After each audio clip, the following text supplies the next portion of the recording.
So, welcome to Unit 2 of the Year 11 WJEC Physics. The double award, this unit is also on double award and is on separate science. For me, it's one of the most important units that we do, and if you can understand the stuff that's going on in this unit, there's a whole lot of physics that just becomes a whole lot easier.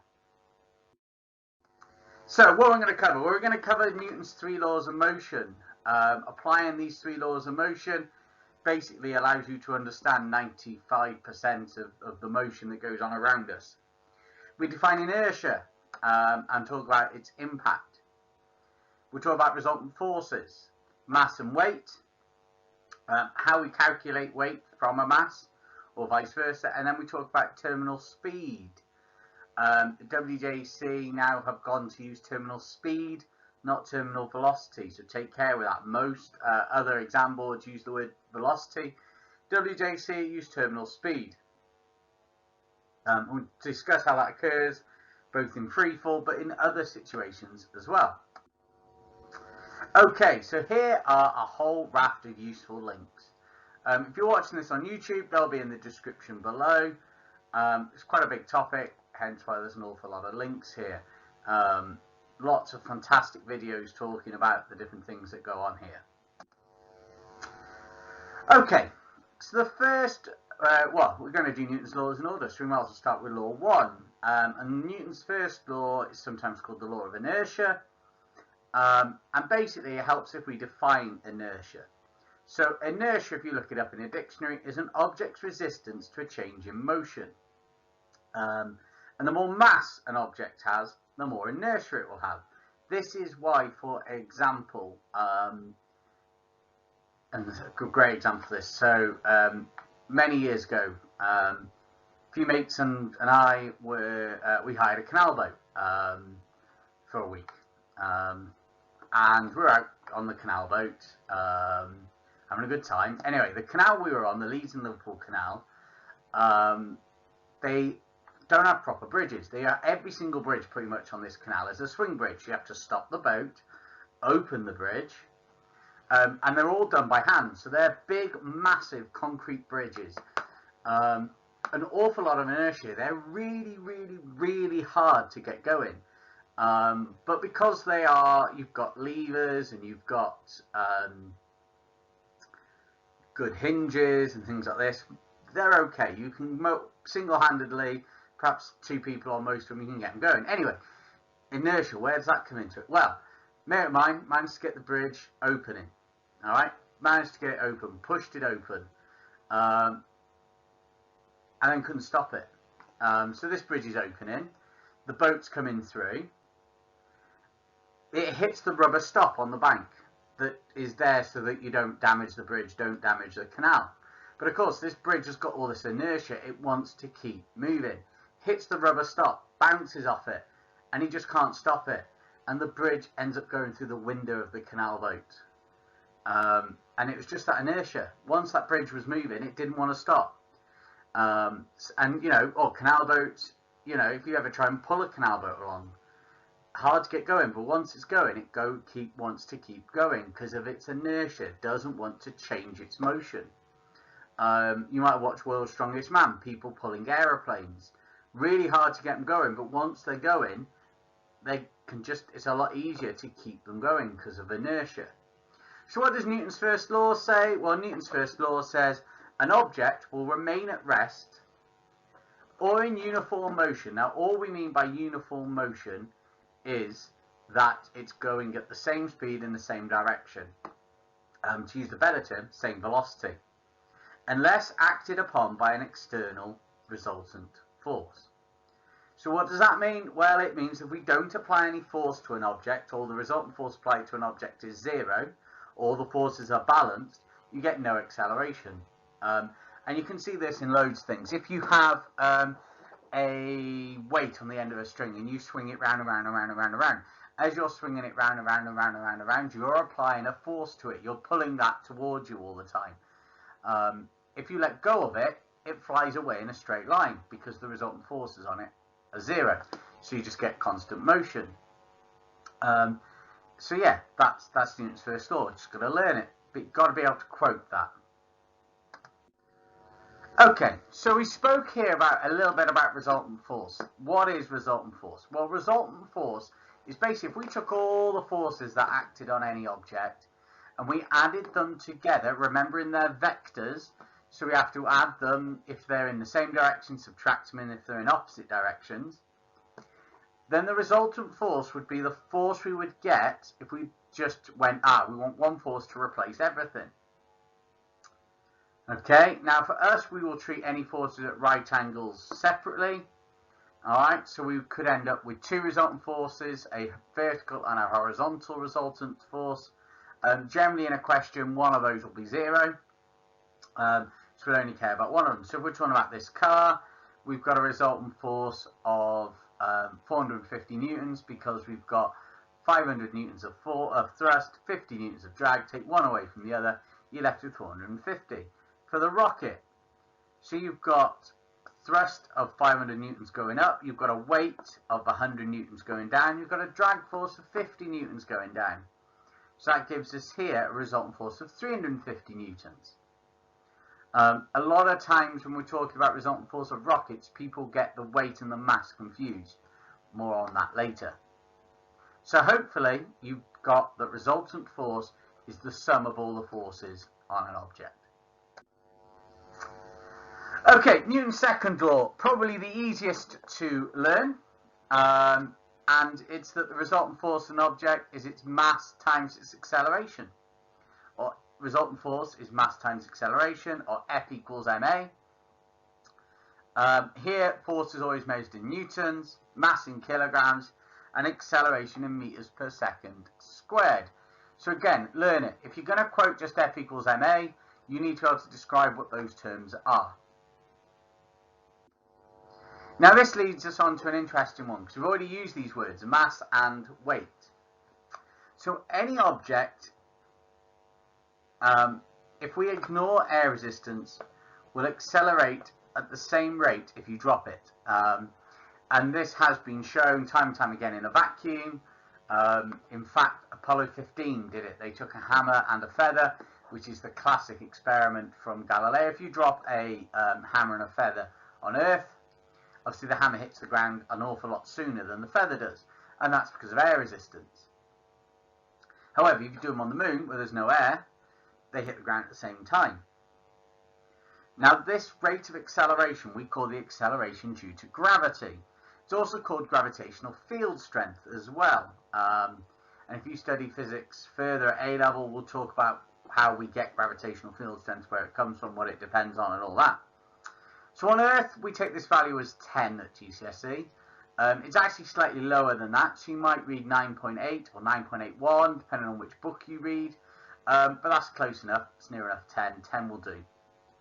So, an object's mass. Mass depends on how much matter, how much stuff your object is made of. Okay, so your mass will never change as long as you're made of the same stuff all the time.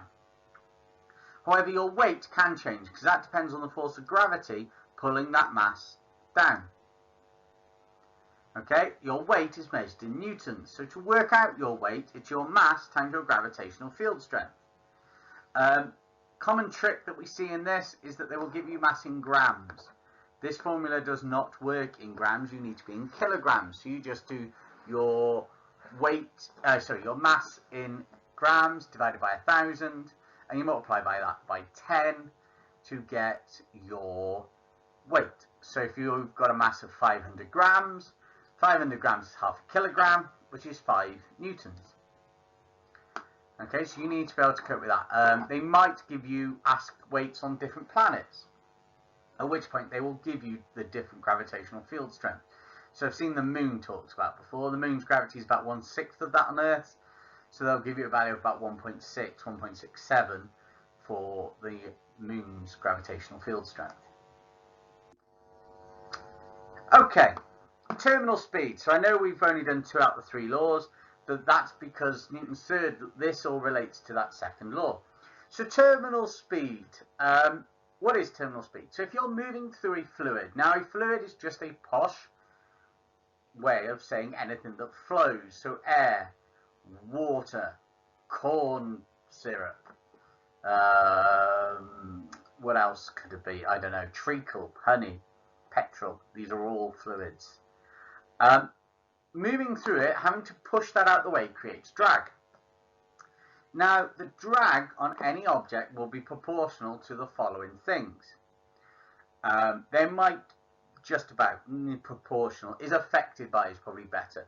Speed. The faster you go through an object, the more drag force that you're going to have. In fact, it's proportional to your speed squared. So doubling your speed quadruples your drag. The surface area. So again, if you have a bigger surface area, and you can feel this if you ever go on a bike. If you, and in fact, it's got so silly that now, if you watch the Tour de France, they've actually, and cycle races, they've outlawed this. Basically, what was getting stupid was the way that cyclists were minimizing their drag going downhill. So if you sit upright on a bike, you're presenting your whole torso to the air, quite a large surface area, which is why, again, if you were watching one of the earlier videos I was talking about the Olympics, just been watching the team pursuit.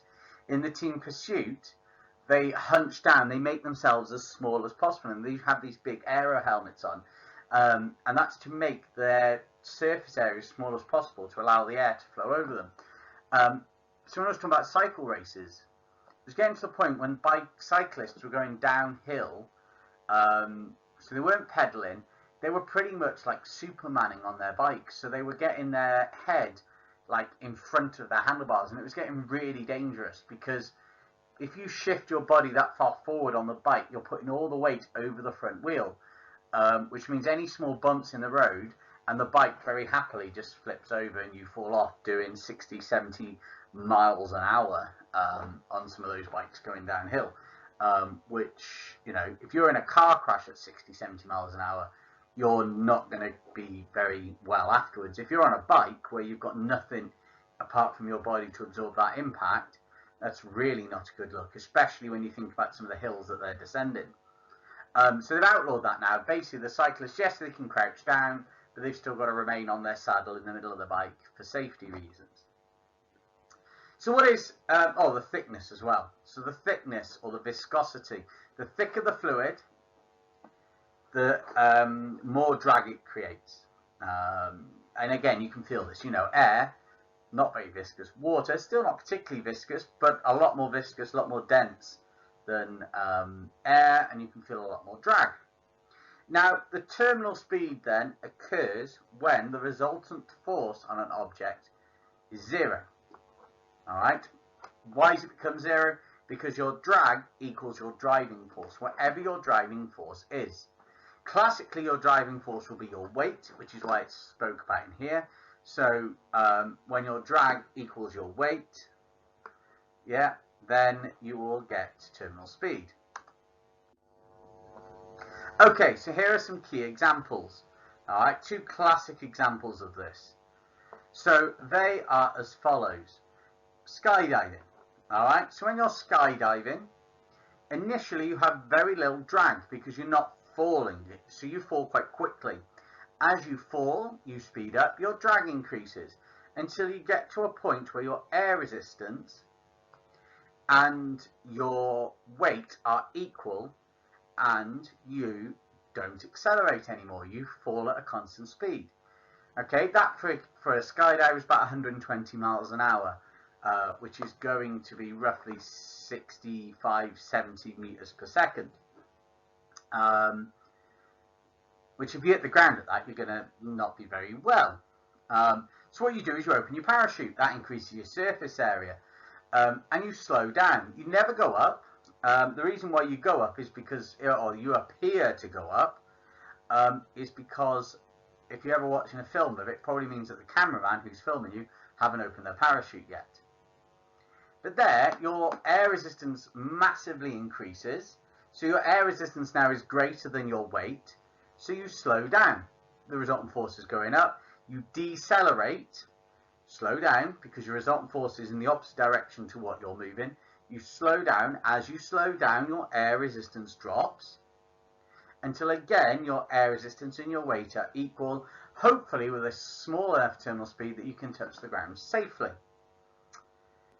Now, you can also have terminal speed in cars, because cars only have a maximum driving force that their wheels and engine can provide in the forwards direction. And as they speed up, they generate more drag until they hit their terminal speed. So this happens in cars, bikes, all of these things. All have a terminal speed, the fastest speed you can go until your drag and your air resistance are balanced. Alright, so whenever you get a question on this, it's important to remember that terminal speed occurs when drag and the driving force are balanced. Now, don't just say driving force, you need to work out what that driving force is. Is it the weight? Is it a thrust from an engine? And things like that. You need to then obviously describe what the drag force is and what it's caused by, and how that drag force will increase until it equals driving force. Okay, and those are the 3 key steps that you need to do. Okay, so if we look at a terminal speed graph, always look something like this. So we've got velocity going at the side scale, just to confuse this, because we care about positive and negative values, that's why. So all terminal speed graphs will have a similar look to them, at least up until this point here, in that you get this sort of curve shape, that you will always get this sort of curve shape, because remember, curve like that means that our acceleration is getting lower, the slope of that graph is getting less. Okay, so initially it's a reasonable straight line because we don't have much drag, but as that drag increases, our resultant force is going down and down and down, so is our acceleration, until we reach a point where our acceleration is 0 and we're going at our terminal speed. Now in this case, this is for a skydiver, so we've got the point where we open our parachute. Drag greatly increases, so our air resistance is now greater than our weight. Yeah, air resistance is greater than our weight. But because air resistance is greater than our weight, our speed will decrease. We're going to accelerate, in theory, in the upwards direction, but because our speed is going in the downwards direction, our speed is getting less. As our speed gets less, our air resistance gets less, because remember, air resistance and speed are linked, until we get to a point again down here where air resistance and weight are equal. We're at a new terminal speed, and then we'd have a bit at the end that's landed. Because this is a speed or velocity time graph, we can actually work out how far we've fallen. We're working out the area under that graph. Would be quite tricky because it's got curves, but they could ask you to estimate it, I suppose. So take care with that. Okay, the final one of Newton's third law is probably the most famous Newton's third law. Everybody can quote it. Every action has an equal and opposite reaction. But actually the better way of saying it is that if body A exerts a force on body B, then body B exerts an equal and opposite force on body A.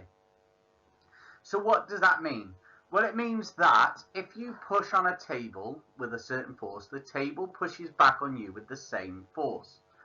And you can see this in other places, that if you are on a skateboard and you push on the floor backwards, your skateboard goes forwards with the same force. Now you might go, but if we've always got these equal and opposite forces, why is there any other why is there motion? And that's to do with then where these forces are applied, and it's to do with then what we're considering different bodies, the same body. So for example, with your skateboard, overall there would be no motion, because you push off one way and the ground goes backwards in the same amount the opposite way. So overall there wouldn't be any motion. Those two would cancel each other out. But you on the skateboard feel motion because you're just caring about the skateboard. You don't care about the ground underneath you. So that's just, that's where it comes from. If you're on a boat is another one. If you ever tried to get off a boat, as you step off, the boat pushes away. But again, you and the boat will move by similar amounts, not necessarily similar amounts. but you'll have the same force. Because of different masses, you'll accelerate different amounts, and then that energy will get wasted. We'll talk about energy later on. But the key thing to remember here is that you've got to have different bodies, but it's got to be the same force. So I push on a table, the table pushes back on me. A rocket is a great one. Rockets work by Newton's third law. The rocket burns the fuel, the gases rush out the bottom. As those gases are pushed out the bottom of the rocket, they push back on the rocket goes up. Jet engines work on exactly the same way. Air gets sucked into them, forced out the back really fast, pushes the plane in the opposite direction. Okay, so remember, equal and opposite. Every action has an equal and opposite reaction. Equal and opposite are the key words here. It's the same size in the opposite direction. Okay, so this is the first over to you. So if you're watching this on YouTube, the link to this PDF will be in the description below. If you're watching this on PowerPoint, you need to stop the slideshow now, double click on the image of the questions. So if you double click on this document here, somewhere like this, somewhere there, it will open up as a PDF. It won't do it if you're in the web version of PowerPoint. You will need to have the standalone app on your device. I don't think it will work on the mobile version either. If it doesn't, please let me know. And I will come up with a way of making it work on that. When you've done this, if you're watching the video, make sure you pause it now. But when you're done with your questions, go on to the next slide, and that will be me going through it. Okay, so hopefully if you're watching this, you've had a go at these questions already. And rather than just put the mark schemes up here, I think it's quite helpful with a lot of these instead that you can have somebody talk through the answers for you, so you can basically know what's going on. So let's have a look at this first question. Okay, so this is from the Foundation 2018 paper, and we've got here, students investigate terminal speed of 4-lane paper cases. So first question, state what is meant by terminal speed. So terminal speed will be the fastest speed an object goes. Yeah, that'll do. So that will get us the marks for that. Okay, describe how you would carry out an investigation to find out how the mass. So this is an investigation that you should have done in class, or at least been made aware of. And so what you need to do is basically here, you can just write out a method. So you can say, step one, if we look up here, they've already given us a diagram. So step one can be set up equipment or apparatus as per the diagram.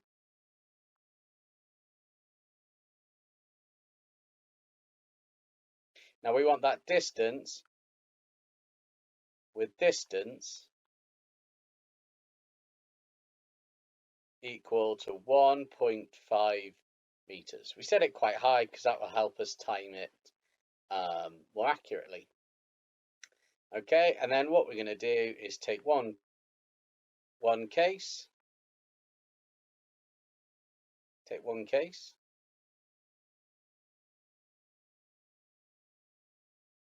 Drop it from about. Now, if you remember when you did this investigation, you didn't drop it from that 1.5, you dropped it from just above. So from about 20 centimeters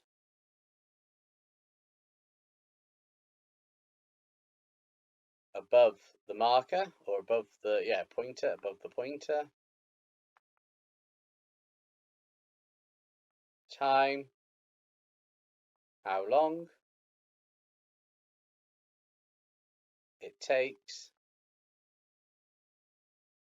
to reach the floor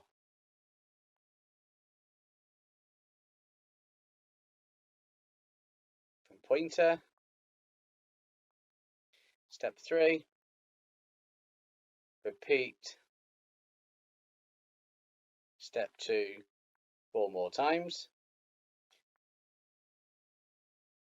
Step 4, repeat 2 plus 3 for 2 to 6 cases. Step 5, calculate mean time and speed using distance, speed is distance over time. Okay, now, we got to do the mass, haven't we? We better do step 6, measure mass of 6 cases and divide. Oops, let's pick a better. Let's draw a better divide. So let's just write the word and divide by 6 to find mass of 1 case.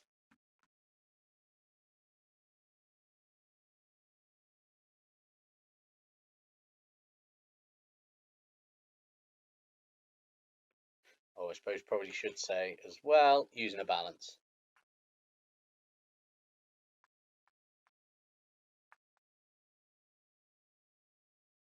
So if you'd have written all that, that's your 6 marks. Obviously, for each bit you're missing out, we'll take a mark off.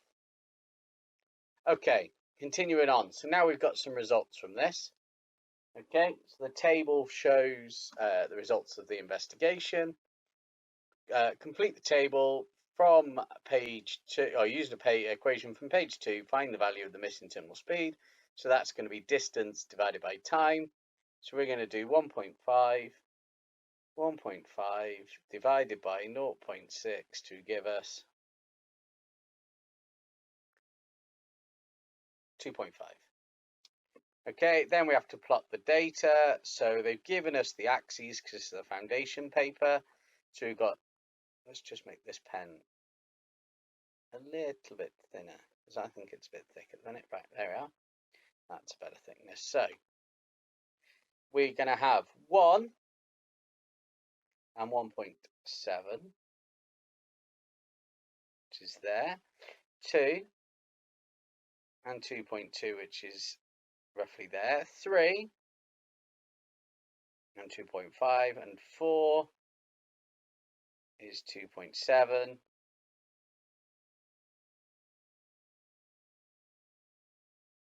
Okay, so that's what we plot. So you get 2 marks for getting your plots right. Oh, yeah, and as 0, 0 is given, we've got to also put, so it's 2 marks for getting the plots right, and then the other mark is for the suitable line. Let's give this a go. It's quite tricky doing these. Something like that. I'd probably lose the mark because that one's nowhere near there. But it's quite hard to draw these lines on the computer screen. But that's roughly what you should have for those 3. One student suggests that doubling the number of cup cases reduces the time fall by half. Explain whether results support this investigation. So the only really doubling that's a good idea for doubling is checking between 2 and 4.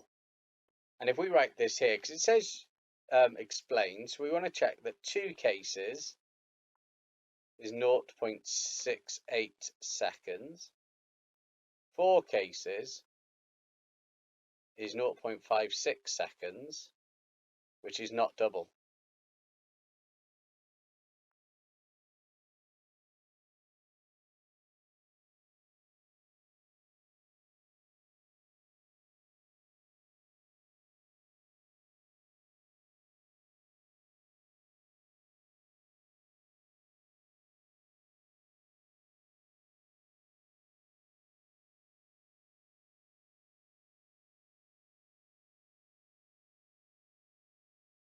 which is not double. Yeah, probably a good idea. Let's just put that in, which is not double.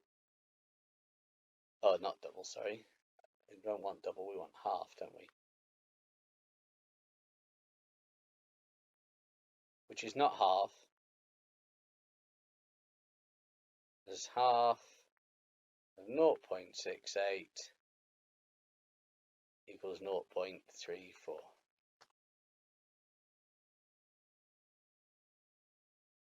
Okay, so that would get you the 3 marks there, because the marks are for picking your pairs of values and then comparing to what half of the larger value is. And then we need to say the final statement to get us the mark. So conclusion not supported.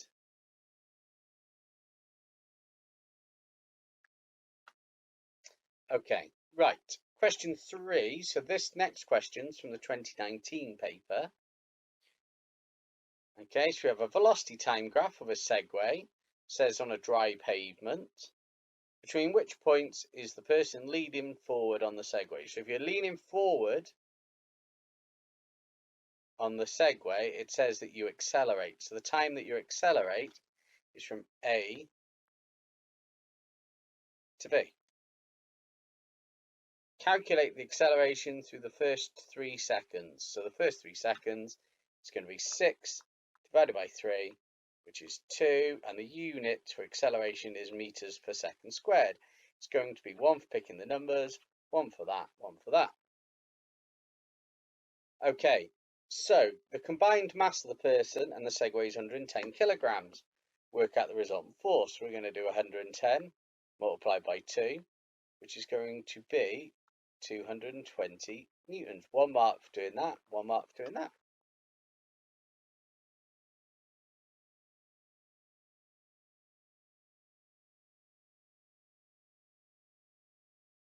Okay, on to the next question here.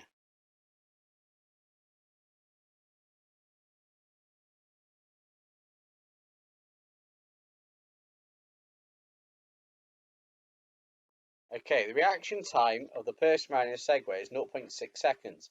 Use the graph on page 8 to determine the time during the training session at which the rider was asked to carry out the emergency stop. So you can see here, this is when the stop started at 9 seconds.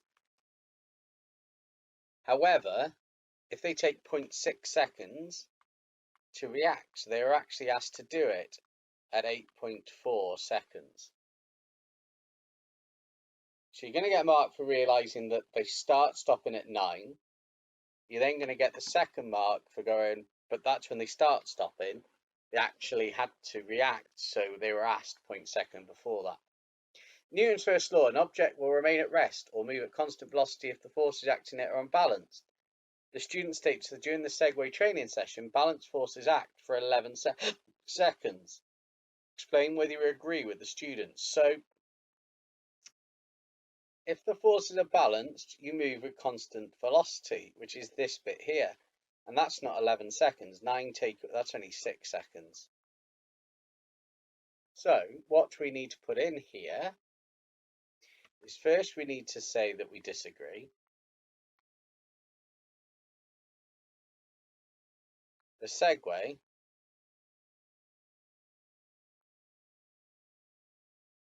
moved at constant velocity for only 6 seconds. Okay, now I don't think we'll get a mark for saying disagree here. But we just get a mark for saying the marks here for saying when we're moving at constant velocity and that it was for 6 seconds. Okay, the graph below and opposite show 3 possible training sessions carried out by the same Segway driver. Lucy suggests graph C would represent the emergency stop carried out on an icy pavement. Explain whether you agree with Lucy. Now, if we're on an icy pavement, we're going to have less friction. Okay, icy means less friction. Okay, which means, or therefore, longer braking distances, therefore, agree with Lucy, as in C, Segway takes 4 seconds to stop. Let's just see if we hit all the marking points here. On icy pavements, it's harder to slow down, there's less friction, we get that mark. So stopping time is longer, so claim is correct. Yeah. So we've got those marks there. Okay. So question 4 then. So this is the same paper. Student carries out investigation with a toy car and a 2.5 meter long track. They're investigating how the height of one end affects the time. Okay. Identify the controlled variables. The controlled variables are what we keep the same. So that's going to be the distance travelled.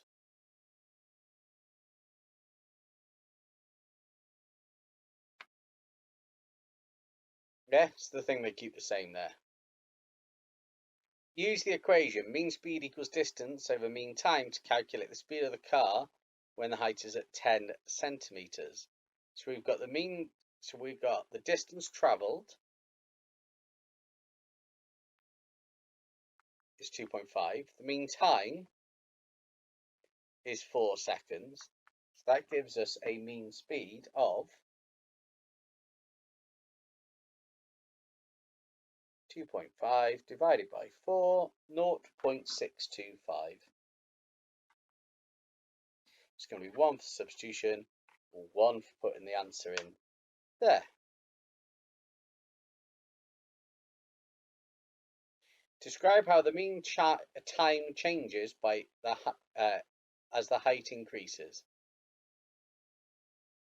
How the mean time changes. So, if we look, we're looking at this. So we've got a drop of 0.9.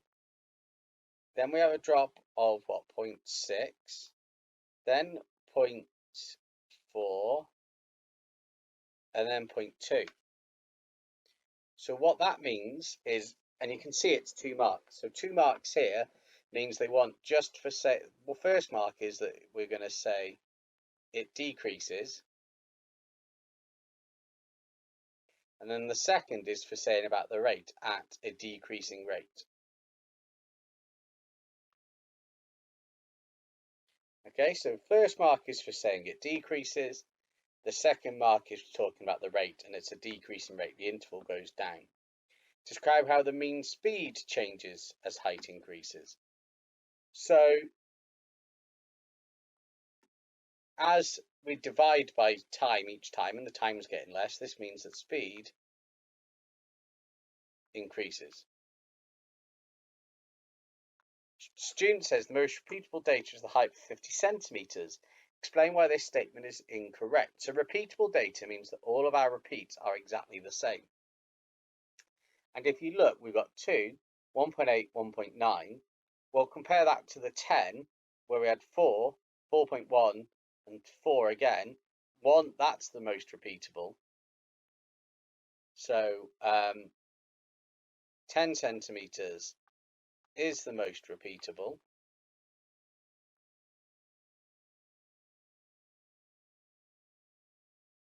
As it has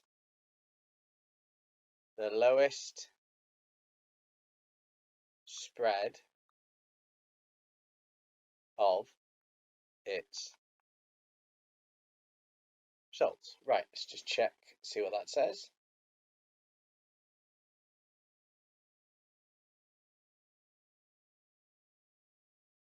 Most repeatable data is 10 centimeters. Yeah, that's fine. We hit those 2 marks. Explain why using a timer connecting to light gate positioned to the start and end would improve the results. So it's going to remove Cuban reaction times. Yeah, if we use light gates, we're not having to start and stop. So timing would be more accurate.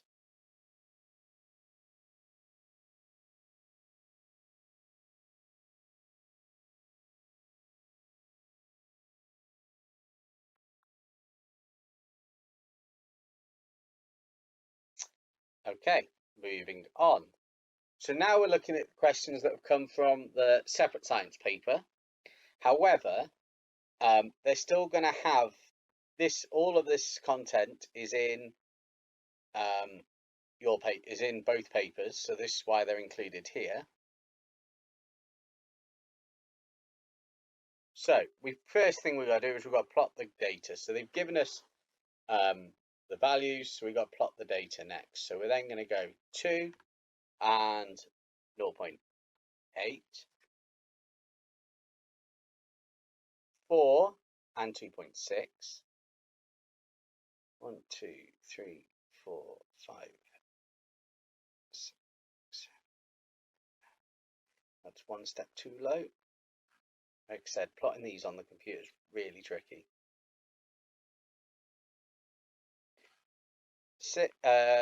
They've done their classic miss out one, so it's 8 and 3.2.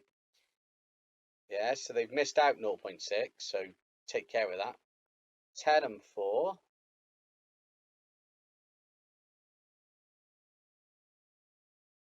And 12 and 4.8. Let's just check I've put that 4. Yeah, okay, so you can clearly see as well that we've got a problem with 4. Draw a suitable line. So this is a straight line. Let's see if we can do a straight line on this. Oh, there we are.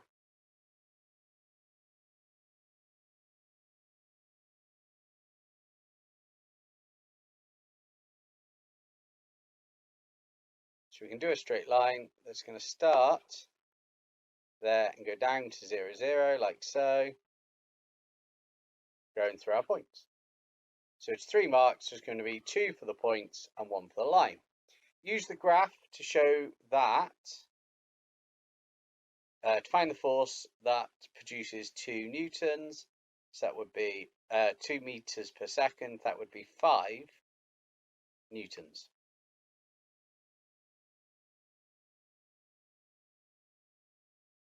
Use the equation to calculate the mass of the vehicle. So mass is going to be resultant force divided by acceleration. Well, we've just picked a value there, so we might as well use that one. 5 divided by 2 is 2.5 kilograms. And we can check that. We can do a different one. So we could do 10 divided by 4. It's also going to be 2.5 kilograms. The only point we're not going to pick is this one here, because it's clearly not on our line of best fit. So don't pick that point. Another group of students carried out the same experiment, but they use a vehicle of greater mass. Draw this line on the graph. So if it's got greater mass, what that means, look at this graph. This is acceleration divided by force, would be the gradient. So if it's got greater mass, it's going to have a less steep gradient. So something like that. There we are. Still starting from 0, 0, but it's going to have a less steep gradient.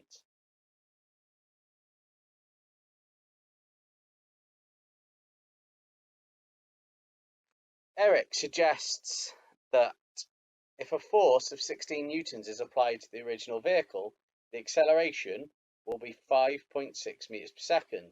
Use the data to consider whether the suggestion is correct or not. Well, this graph is directly proportional to the origin. So if we double one, we double the other. Okay, so if we apply 16 newtons, it says use the data. Well, 8 newtons gave us 3.2 meters per second squared. So 16, if we double this side, will actually give us 6.4 meters per second squared. So Eric is incorrect.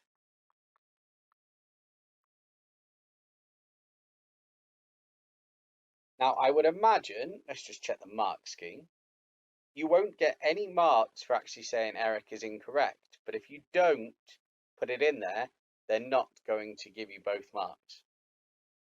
So you actually get the marks doing the maths, but you need to make sure you make that statement about Eric, whether he's correct or not. Oh, look at this, another paper case question. They seem to like these, so I guess learn this investigation. Explain in terms of two named forces why the Cape cases travel at terminal speed. So, in terms of the two named forces, we're going to have weight equals air resistance. Okay, so that's going to be our first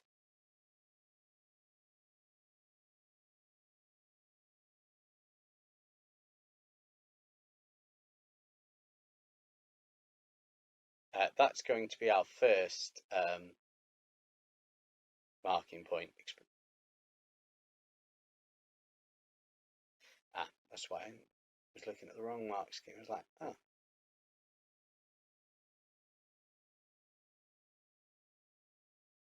So just bringing up the mark scheme on another screen just means that I can make sure I hit all the right marking points.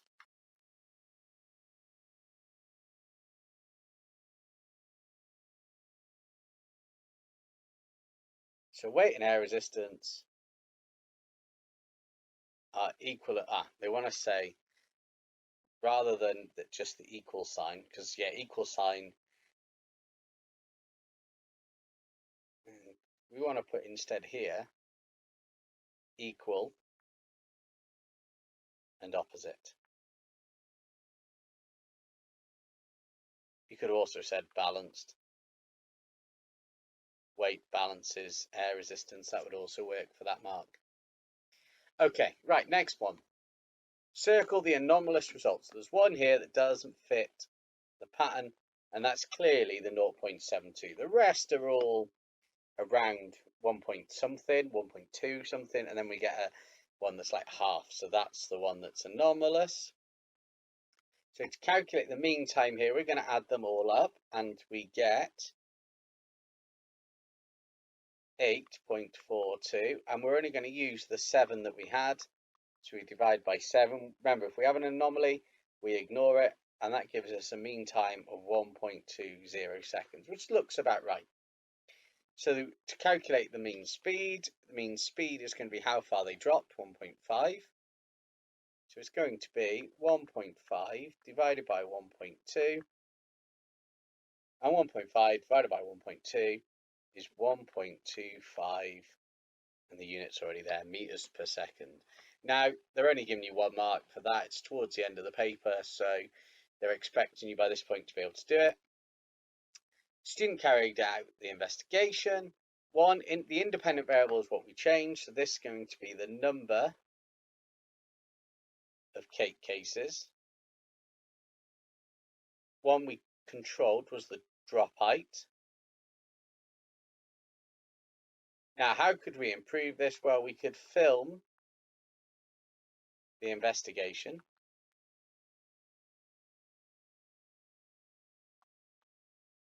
Okay, now filming it by itself is not going to get the marks here. In fact, filming the investigation is not going to be the best thing. Let's just get rid of all of that. There's a better method. So the thing that causes problems is the timing. So the easiest thing to say is we could drop over a larger distance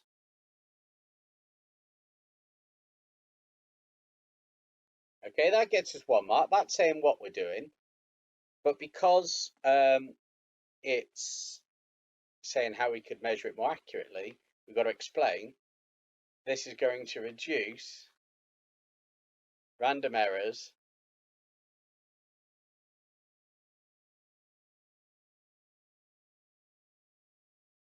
in timing. Okay, so that's what we need to put in there, that we're going to reduce those errors, hopefully, by having a longer time.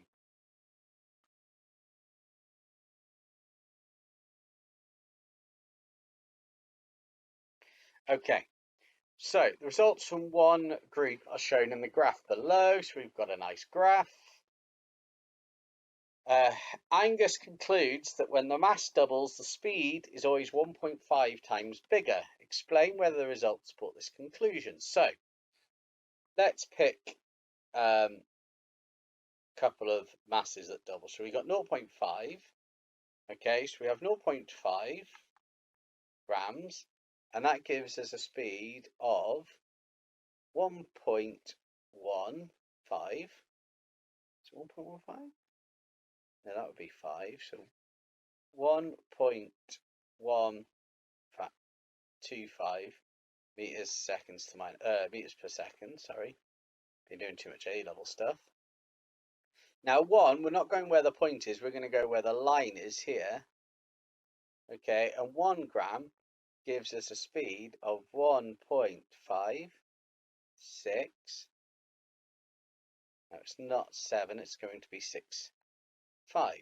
Okay, so there's where we've got there. So 1.125 multiplied by 1.5 equals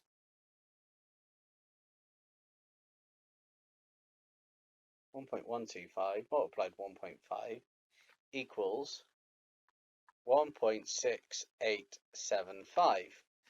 Okay, we're close, but we're not quite there yet.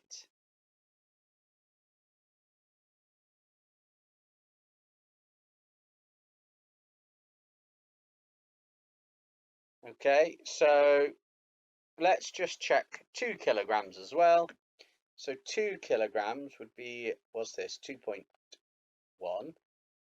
2.2, 2.25. So 2 kilograms would be 2.25, and 1.65 multiplied by 1.5 equals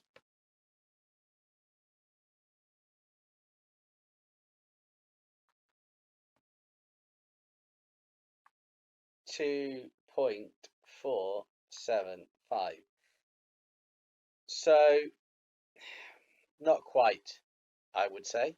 So for me here, I've done the maths, and then you're going to get the third mark is for calculate the ratio correctly and make a conclusion. So my conclusion is done the ratios. My conclusion is Angus is not correct. Yeah, if you look that isn't the same as that, and that is miles off that. So yeah, Angus is not correct there. Okay, on to the higher questions. So we are now looking at the higher questions. So these are going to have a little bit more demand than what we've just looked at, but they're going to be of very similar topics. So this is the 2018 higher question.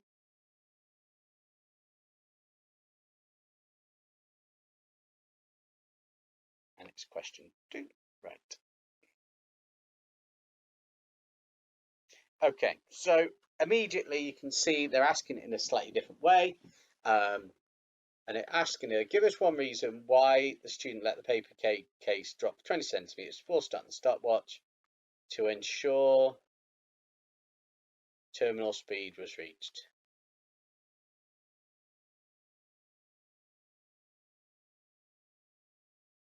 Two reasons why the students take more than one repeat reading. Okay, so the first is going to be to help us identify anomalies.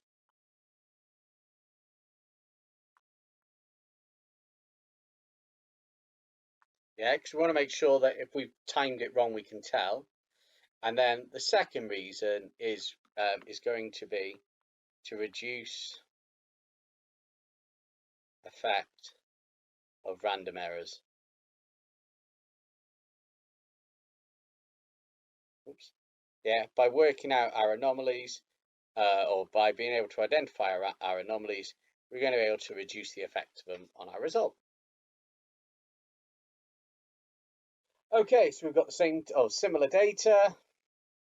So we've got to calculate the missing mean time here. So they've given us the speed, so we need to do the distance is going to be speed times time. We don't want that, do we? We want time.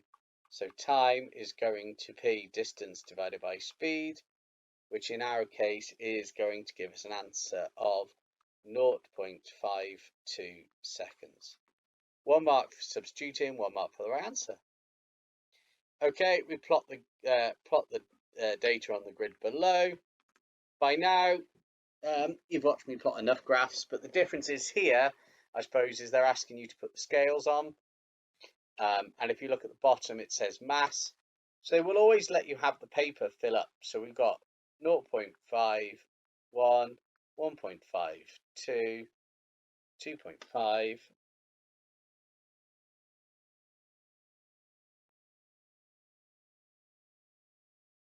3. Okay, so we've got a little bit of space on the end, but we're fine. You know, nothing else is going to fit in a better way.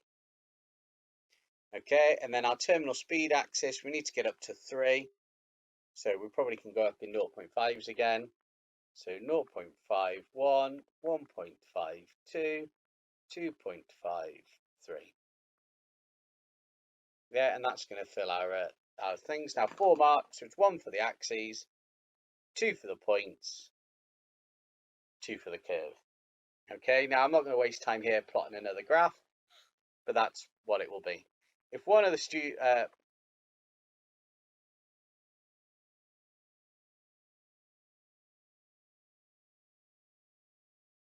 okay, so one of the students suggests that the terminal speed will increase by a factor of 1.4 when the mass is doubled.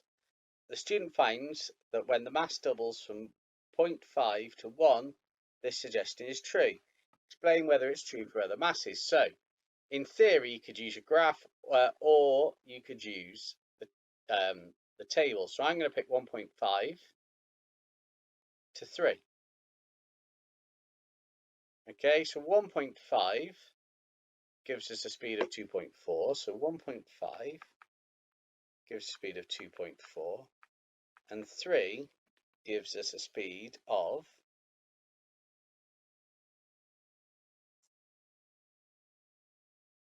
let's just go back to that. 3 gives us a speed of 2.94. Okay, 2.4 times 1.4 equals 2.4 times 1.4 equals 3.36. And 3.36 does not equal 2.94. Therefore, let's rub that out.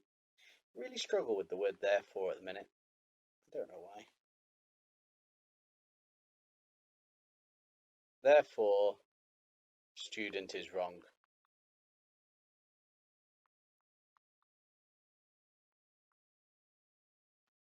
Okay, so in terms of the marks, you get 1 mark for picking the pair like we just did, 1 mark for working out the ratio, and they're actually saying not always true as well there. Okay, apart from more repeat readings, suggest one way in which the method could be improved and how the improvement would give better data.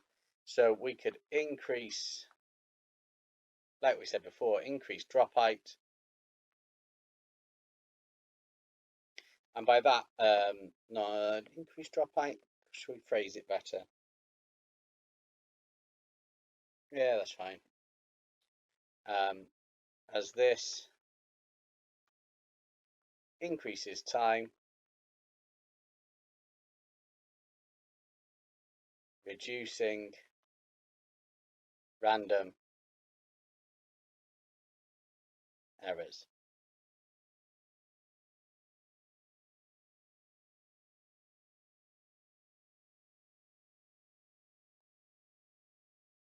Explaining your reasoning and using an equation from page 2, calculate the size of the air resistance on the stack of 5 cupcake cases. So remember, air resistance, and this is a classic thing, the air resistance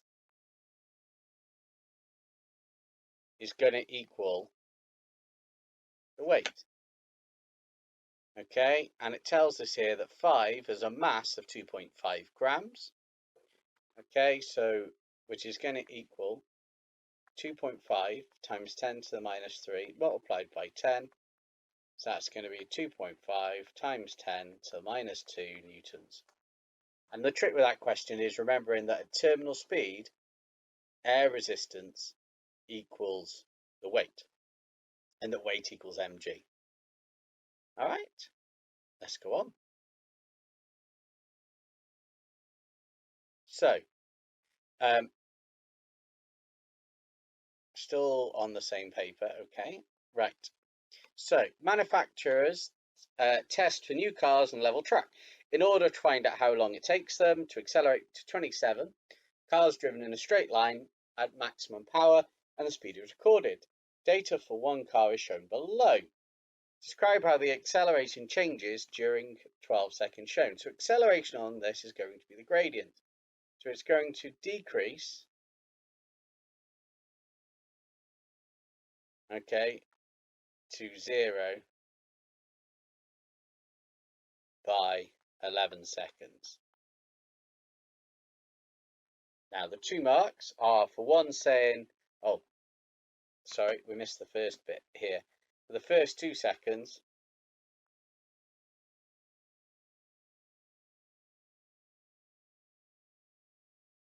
it's constant. It's a straight line, isn't it, for that first bit? So it's a straight line for the first 2 seconds, then decreases to 0 by 11 seconds.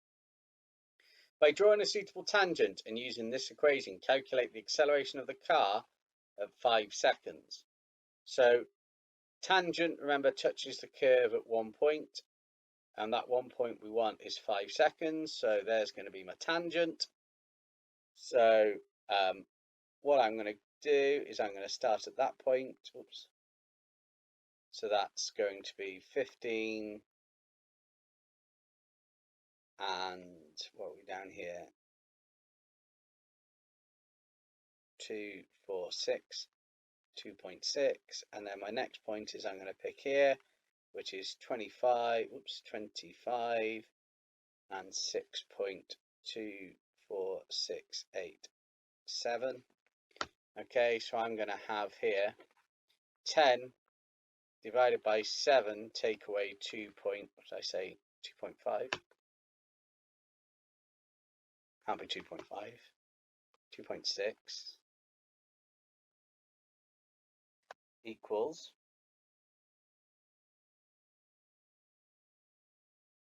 so I've got an acceleration of 3.85 meters per second squared. Now on the mark scheme,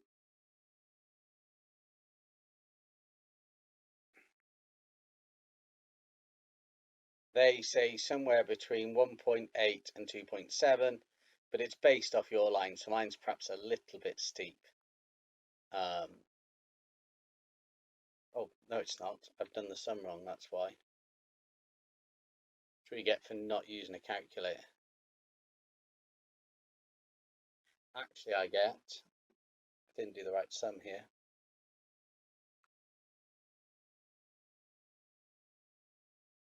This is why it pays to pay attention to what you actually put into your calculator. 7 take away 2.6. Actually, I get 2.27 instead, which is bang in the middle of their range now, so that's better. Use an equation from page 2 to estimate the distance travelled by the car in the first 3 seconds. So for the first 3 seconds is this bit here that's straight. So in the first 3 seconds, we've travelled, what's that going to be, 14 meters. It's 14. So in the first 3 seconds, the speed is going to be 14. So distance is going to be speed times time. So 14 times 3.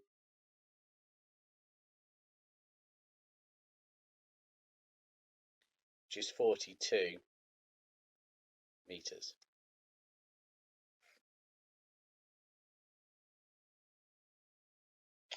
course, it's not that because it's a triangle.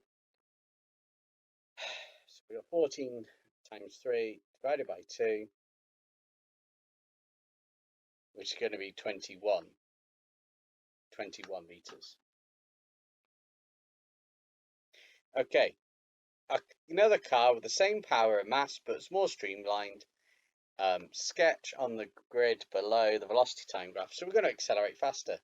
So we're probably going to just go, we're going to accelerate faster, and we're going to keep accelerating, and we're going to only probably reach, say, terminal speed a lot later on.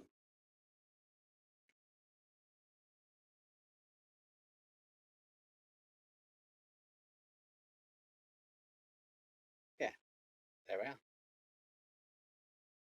Okay, how many more have we got left?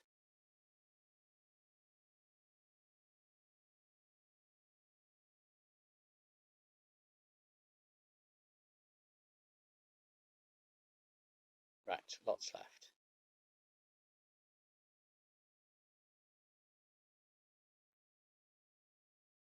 Okay, so on to this question. So, question 4 from the 2018 higher paper. Okay, so we have a empty bus that takes 190 seconds to travel between two sets of traffic lights.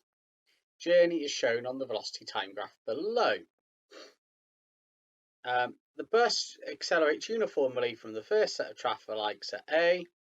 The resultant force acting on the bus is 5,000 newtons. Use the graph and equations from page 2 to calculate the mass of the empty bus.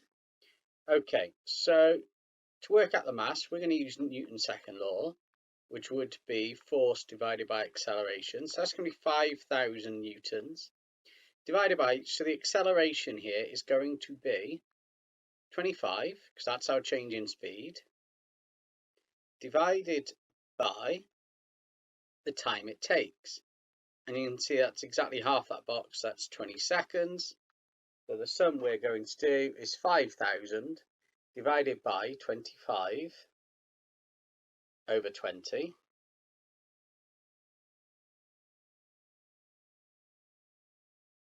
And that gives us an answer of 4,000 kilograms. Now, it's a bus. Yeah, that kind of makes sense.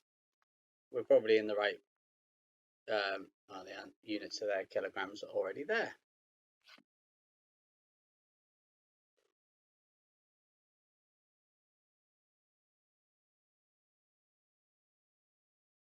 Okay, calculate the same resultant force acts on the bus, which is now full of pupils. Explain how the start of the graph would change. So we have the same force, but increased mass. So if we think about acceleration, it's going to be force divided by mass. If we're dividing by a bigger number, acceleration will go down. Okay, so more mass equals less acceleration. And remember, acceleration is the gradient of that line. Therefore, the line AB would not be as steep. Yeah, it's going to be a little shallower line, and it won't be as steep.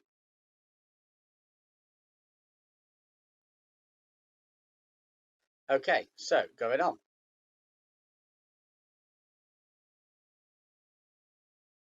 Pen down there it is, right. State Newton's first law of motion. So Newton's first law of motion, for 2 marks, says that if the external resultant force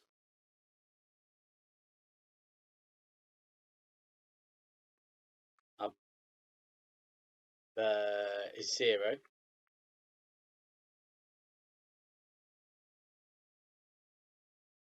then an object moves.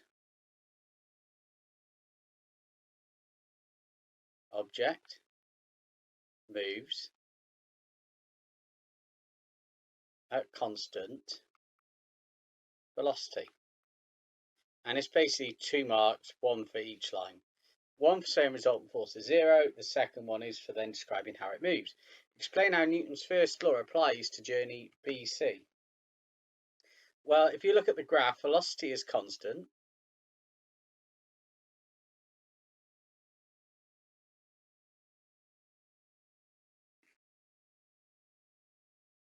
Therefore,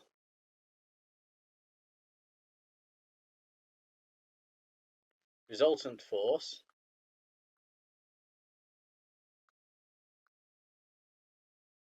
must be 0. During the journey from A to D, how long is the bus moving at a velocity greater than 12.5 meters per second? So the best way to do this is to work out where 12.5 is and to draw a straight line across.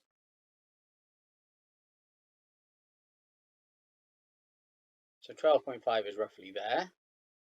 And then we look at when the bus goes over it. So it goes over it there and it comes back down from it there. So what's that going to be? So we've got 40, 80, 100, 120, and then each box in between is 10. So 130, 145, 155, 165. So it's going to be sorry, about 150, 160 that was going to be. So if you look at that, it's going to be roughly 160 seconds.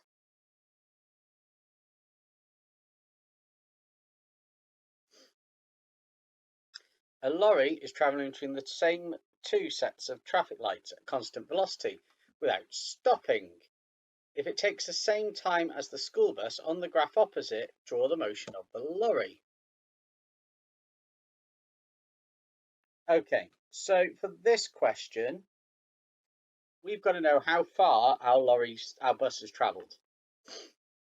Okay, so we need to know how far our bus has travelled. Now, for me, the way I'm going to do this is with a trapezium.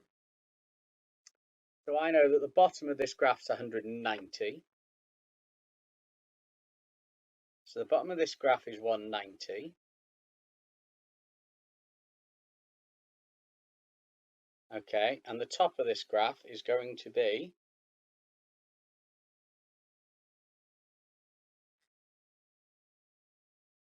I got my axes wrong earlier. Oh well. Right, so we've got here, sorry, each box is not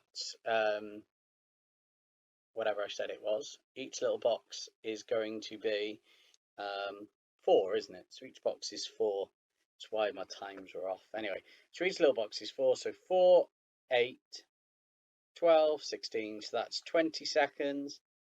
And what have we got? 160, 156, 152. So 150 there. Okay, so this top line is 130. So our distance travelled is going to be 25 times a half of 190 plus whatever I just said, which was 130. And if we put that into our calculator, that gives us a distance travelled equal to 4,000 meters.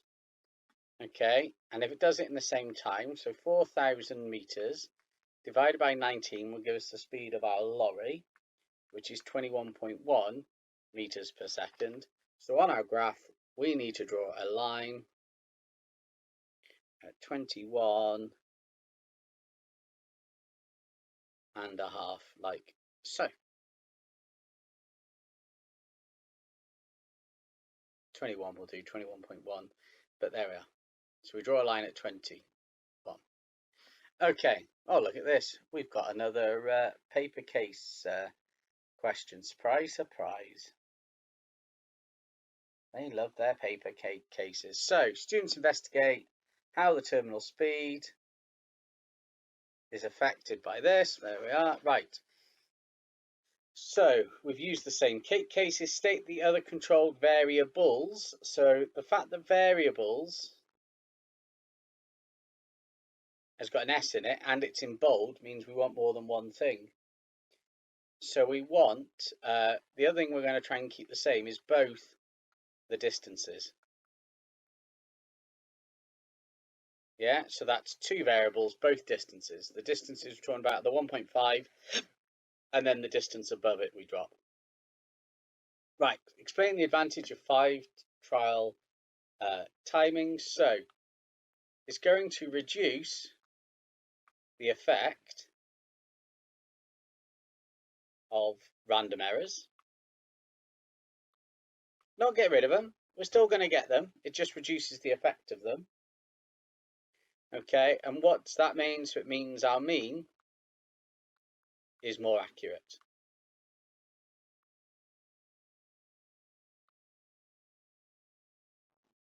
Students are told the mean mass of a paper case. Explain how the quality of the results is affected. So you could go down either route here. All right. You could either go, well, each case weighs a little bit different, so that could affect your results. Or you could go, well, actually, they only weigh a little bit different from each other, so it won't affect the results. So we'll go down that route. So variation in the mass of each case is small,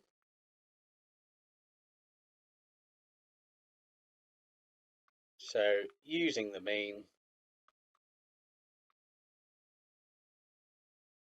will not affect the results.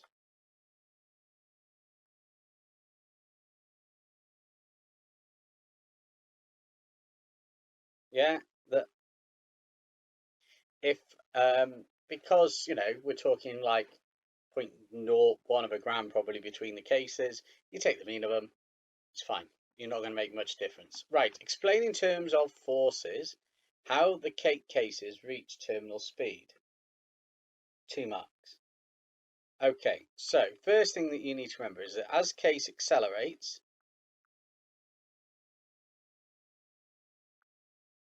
the air resistance increases.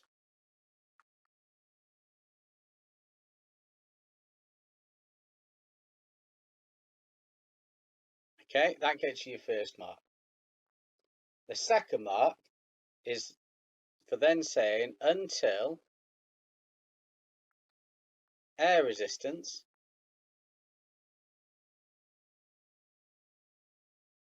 equals, let's get rid of equals, balances is better. Balances the weight of the case.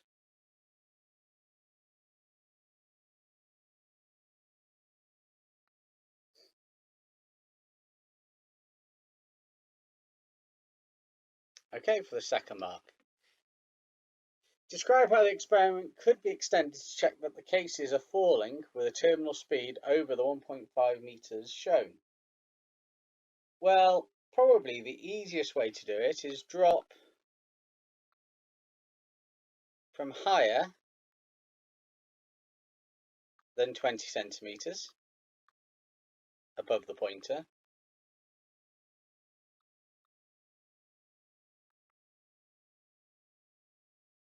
Okay, and then we check if this affects the time. Yeah, if it doesn't affect it, we're at terminal speed. If it does affect it, then we're not. Okay. Well done for making it this far. I know this run through has been very long, but we've done 24 pages worth of questions. That's why.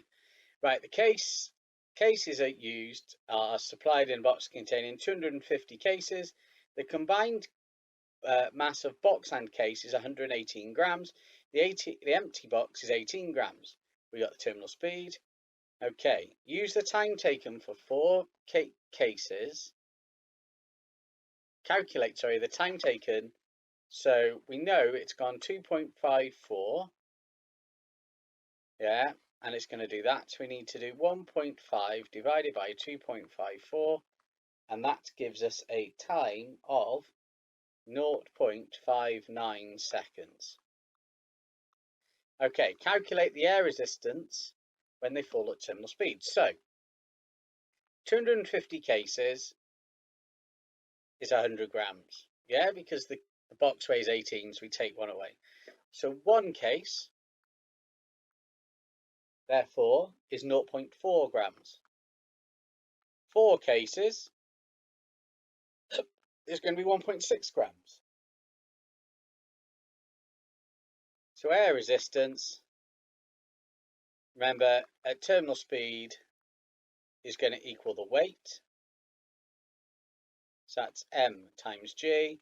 So 1.6 times 10 to the minus 3